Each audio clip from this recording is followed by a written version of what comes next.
Hello friends, आप सभी का स्वागत है आपके अपने चैनल यूपी बोर्ड क्लासेस में। तो आज हम डिस्कस करने वाले हैं क्लास 12 के फिजिक्स मोस्ट इंपॉर्टेंट क्वेश्चन है उसको डिस्कस करने वाले हैं। तो इससे पहले हम कई सारे चैप्टर को कवर कर चुके हैं, कई सारे क्वेश्चन को कवर कर चुके हैं। अगर आपने वो नहीं देखे तो हमारे आई बटन पर जाकर आप देख सकते हैं। और अगर आपको चैनल अच्छा लगता है तो आप चैनल को सब्सक्राइब कर लीजिएगा, अपने साथियों के साथ इसको शेयर जरूर कर दीजिएगा। अगर आपको पीडीएफ नोट्स प्राप्त करना है तो हमारे टेलीग्राम ग्रुप को ज्वाइन कर लीजिएगा। टेलीग्राम ग्रुप का लिंक हमने इस वीडियो को डिस्क्रिप्शन में आपको प्रोवाइड कर दिया। तो चलिए स्टार्ट करते हैं। मोस्ट इम्पॉर्टेंट है, एग्जाम के पॉइंट ऑफ व्यू से मोस्ट इम्पॉर्टेंट है, एग्जाम के पॉइंट ऑफ व्यू से इम्पॉर्टेंट है, मोस्ट इम्पॉर्टेंट है, क्योंकि एग्जाम में हर बार आपका जो स्टार्टिंग के 8 चैप्टर है उससे 50 to 60% जो सिलेबस है वो वहीं से कवर हो जाता है। तो स्टार्टिंग के जो 8 चैप्टर है वो आपके लिए बहुत ज्यादा इंपॉर्टेंट होने वाले हैं।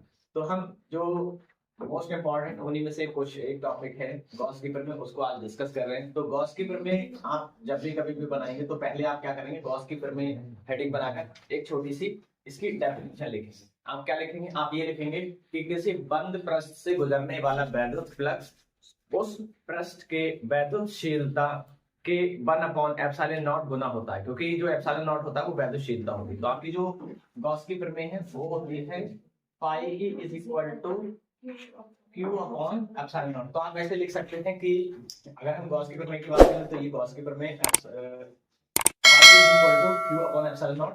तो आप ऐसे लिख सकते हैं कि किसी बंद पृष्ठ से गुजरने वाला वैद्युत फ्लक्स है ये उस पृष्ठ में के परिबद्ध आवेश का 1/ε0 गुना होता है। इसी को गॉस की प्रमेय कहते हैं। इतना लिखकर फिर हम क्या करेंगे, फिर इसको लिख देंगे। ठीक है, इसको लिखने के बाद हम डेरिवेशन करेंगे। तो सबसे पहले आपका काम होगा ये लिखें और ये लिखेंगे कि किसी पृष्ठ से गुजरने वाला फ्लक्स, फ्लक्स को हम फाई सफिक्स में ई लिखेंगे, क्योंकि आपका ये जो ई है वो इलेक्ट्रिक फील्ड को रिप्रेजेंट करेगा, वैद्युत क्षेत्र को रिप्रेजेंट करेगा। ई उस पृष्ठ के परिबद्ध आवेश Q का 1/ε0 गुना होता है।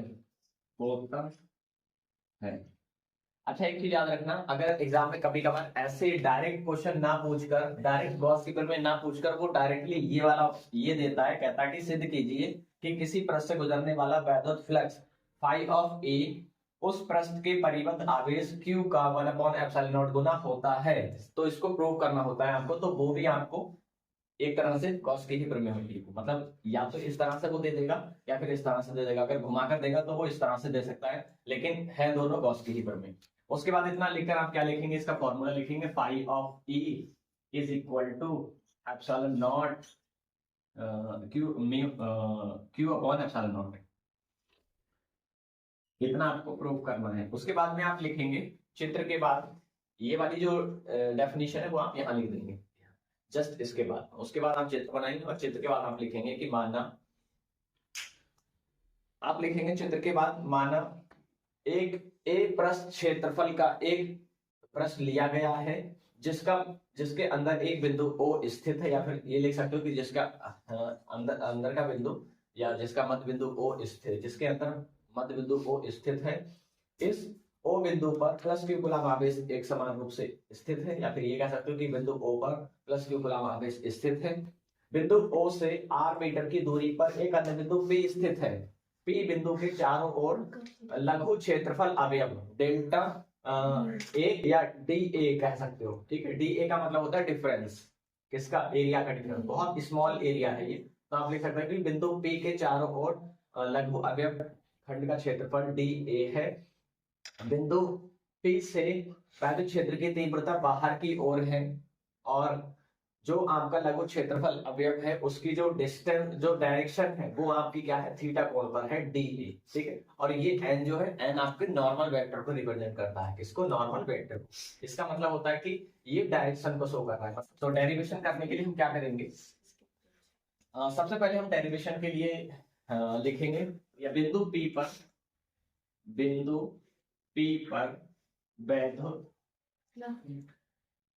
वैद्युत फ्लक्स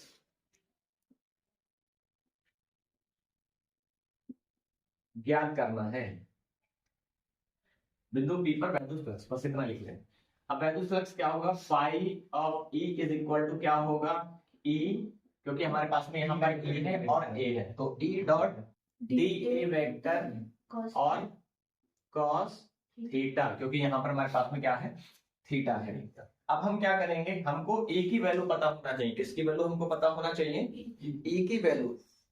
तो अगर हम ए की वैल्यू की बात कर ले तो ए की वैल्यू क्या हमको पता होती है, तो ए की वैल्यू क्या होती है, E is equal to, E is equal to 1/4 pi epsilon nought K into Q upon R square.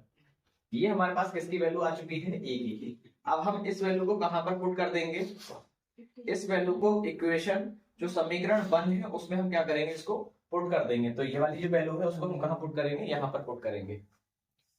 Equation 1 कौन सी है, ये ई पुट इन 1। बहुत ज्यादा शॉर्ट ट्रिक से बता रहा हूं मैं ये क्वेश्चन आपको, काफी सारी चीजें बहुत सिंपल भाषा में, बहुत सरल शब्दों में बता रहा हूं। तो हम क्या करेंगे, इस वाली वैल्यू कर देंगे, इक्वेशन 1 में पुट कर देंगे। ए की वैल्यू पुट करेंगे इक्वेशन 1 में, तो ए की वैल्यू है pi is equal to 1/4 pi epsilon not के। ये जो वैल्यू है पूरी, इस पूरी वैल्यू को हम यहाँ पर लिख देंगे। तो क्या है, Q upon R square into, ये वैल्यू एज इट इज रहेगी डी ए कॉस थीटा। तो यहाँ लिख देंगे डी ए, वेक्टर लगा दो, कॉस थीटा। अगर यहाँ वेक्टर लिया है, हाँ वेक्टर हमने लिया है तो वेक्टर भी लगाते हुए चलेंगे साथ में। अब हम इसको इस तरह से लिख सकते हैं, phi of E is equal to 1/4 pi epsilon not के into q into D A cos theta upon are square. अब इसकी वैल्यू कुछ होती है, तो इसकी वैल्यू होती है हमारी, ये एक तरह से क्या है हमारा, ओमेगा, डी ओमेगा है, ठीक। और डी ओमेगा को क्या बोलते हैं, एंगुलर वेलोसिटी, ठीक है, कोणीय वेग। ओमेगा होता है कोणीय वेग, ठीक है। तो कोणीय वेग हम लिखेंगे, क्योंकि D omega is equal to D A cos theta upon are square. अब हम क्या करेंगे, इसकी जगह ये पुट कर देंगे, ये वाली value phi of E is equal to 1/4 pi epsilon not के इंटू क्यू। इसकी जगह, पूरे की जगह हम क्या लिख देंगे, डी ओमेगा। अब हम यहाँ क्या लिख सकते हैं, डी ओमेगा की कोई वैल्यू होती है हमारे पास में, डी ओमेगा क्या होता है, डी ओमेगा की कुछ वैल्यू होती है। और डी पहले यहाँ देख लेंगे कि डी ओमेगा ये बन रहा है, और डी ओमेगा क्या होता है, केंद्र पर बना कोई कोण होता है ये, ठीक है, केंद्र पर कोण बनेगा। तो केंद्र की अगर हम वैल्यू की बात करें तो हमारे पास में जो डी ओमेगा की वैल्यू होती है वो होती है 4.45। तो यहाँ हमको पता होना चाहिए कि डी ओमेगा की वैल्यू हमारे पास होती है 4 पाई। अब हम क्या करेंगे, इस वैल्यू को इसको पुट कर देंगे, phi of E is equal to 1/4 pi epsilon not के इंटू क्यू। डी ओमेगा की वैल्यू है हमारे पास में 4 पाई। 4 पाई से 4 pi cancel out, phi of E is equal to Q, ऊपर में क्यू बचा और नीचे में बचा है एप्सिलॉन नॉट और के। अब के निर्वात या वायु के लिए हमारा के की वैल्यू होती है निर्वात या वायु के लिए k इज इक्वल टू 1। निर्वात या वायु के लिए हमारी k की वैल्यू 1 होती है, तो हम यहाँ पर लिख देंगे phi of e is equal to Q epsilon nought, और ये हमारे पास में जो गॉस की प्रमेय है वो प्रूफ होकर आ चुकी है। और इसका मात्रक क्या होता है, वेबर, ठीक। हिंदी में आप लिख सकते हैं इसका मात्रक क्या है, वेबर, ठीक। और ये आपकी जो गॉस की प्रमेय है उसका प्रूफ हो चुका, उसका डेरिवेशन पूरा कंप्लीट हो चुका। तो आप लास्ट में ये लिख देंगे, अतः किसी वन पृष्ठ से गुजरने वाला वैद्युत फ्लक्स उस पृष्ठ से परिबद्ध आवेश का 1/एप्सिलॉन नॉट गुना होता है। यही लाइन यहाँ पर आप लिख देंगे, अतः यही गॉस की प्रमेय है। इतना आप कर दीजिए।